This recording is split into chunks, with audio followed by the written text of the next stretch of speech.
Hello, everybody. This is James S. Robinson coming at you today on my YouTube channel on September 11, 2018. How you doing? I want to talk a few minutes about something that I've been hearing a lot of. A lot of complaining about today's time living in America. Many people want to go backwards. A lot of people say things were better years ago. And it were. A lot of things were better, but a lot of things were also worse. Race relations was better to a certain extent, and it was worse. It's based on where you were, based on what you had and what you didn't have. For poor blacks and poor whites, it was better in so many ways, and then it was, still the same. I would say that on average, black people and white people that were poor and impoverished got along a little better than they do today. Because after integration, a scapegoat had to be used. White scapegoat, black scapegoat, you get quota, I get quota. Well, everybody has had their day in the sun with quotas and affirmative action. The first affirmative action participants were the white slave masters and white people in general. And then here comes the black man. So, affirmative action, quotas, so on and so forth. This nation was built off of quotas. So everybody has had a say. No one has been put out. When the Civil Rights era came in and when it was ushered out, blacks were not the first people to get quotas and to enjoy having quotas. Not at all. But it's used that way, even with the propaganda or the media or the different sectors of society, always using certain things to make other people seem like they are the culprits of dissension and chaos. But we know it's all a smokescreen. Okay, first of all, America today is advanced. It's immersed into diversity. But at the same time, America today is very corrupt and desensitized. We don't care about each other. We don't even care about values. So on one hand, things have gotten better. On the other hand, things have not gotten any better. They are worse. There was a time when so-called black people in this country had their own businesses, their own land. They taught themselves well. And then a lot of times we asked ourselves, what happened? Well, what happened is this. They had no other choice back then to do what they did. They had to stick together on the law. They had to stick together as a community because it was them against the world. They were segregated. So when you have to do what you have to do, then it's a big difference. You do what you got to do in order to survive. You have no other choice but to trade with one another and to live with one another. You get to know each other better. You understand each other better. But after integration, all that went away because you had finally arrived and you could become involved with other people and their cultures, trade with establishments that before was prohibited. So those things took precedence over what was before, and it has brought about a divide. It is not strange. It is not unusual that people that call themselves black have become more integrated with other societies and more segregated against their own people because the opportunities are there. The opportunities to be more than what you could be. There's no more lines drawn in the sand. There's no more walls. There's no more fences. There's no more segregation that you have to fight against. But you do have to fight against your own segregation.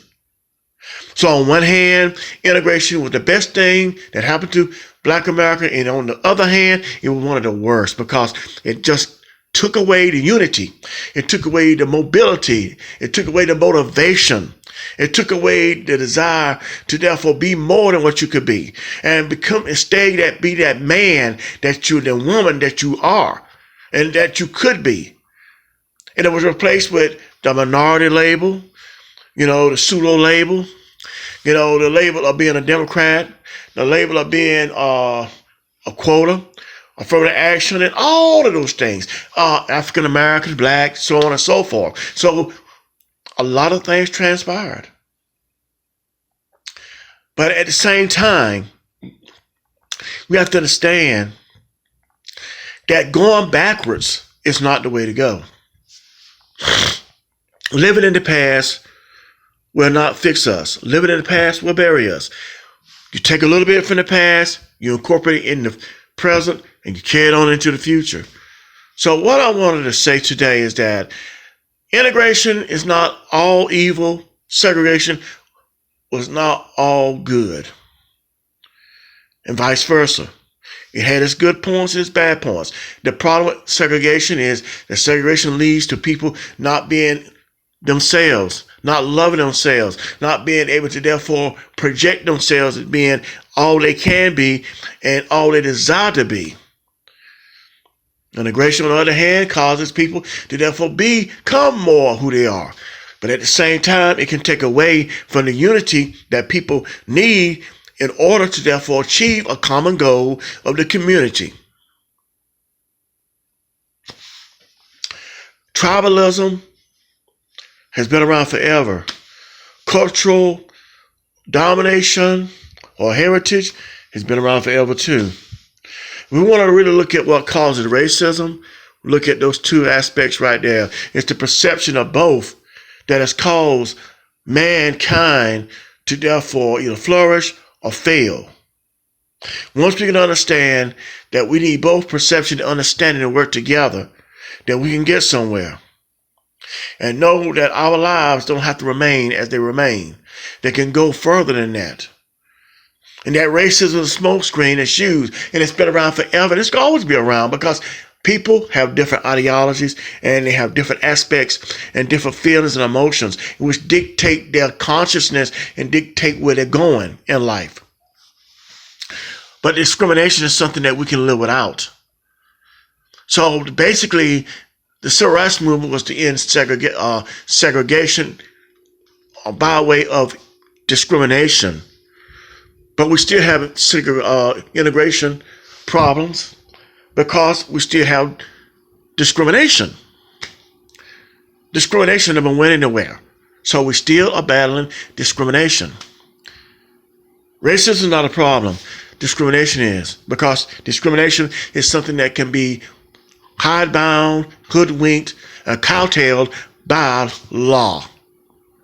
You can legislate prohibiting someone from doing something. You can't use racism to do that alone. Racism connected with discrimination brings about the so-called superiority complex or BS that they talk. And it's all a smokescreen. We have to understand, becoming men and women, you don't give up to gain. Sad to say, most Black people gave up to gain. They gave up land, ownership, buildings of schools, department stores, clinics, financial institutions, in order to become immersed into the capitalist society, which they was already a part of. It was not the capitalism that was a problem. It wasn't the society of capitalism that was a problem. It was a problem of being protected under law of the land. And guess what? You're still not protected under law. You still are being ostracized and being murdered and maimed under law. Okay? And in closing, we are fighting a fight of black and white. There is no such thing as white supremacy. There's no such thing as black supremacy. It is the supremacy of the races based off of color. The supremacy of black and white together. It's all about black and white in America. It always has been since 1681. Black man, white man. We refer to as colors. But that's okay, because in the end of the day, we are who we are. And our color of our skin will not save us. It will only sink us. So I would like for you to subscribe to my channel. You know, do a rating. Be more than welcome to comment and just hold it together and understand that we fight together or we fall together. Have a good day.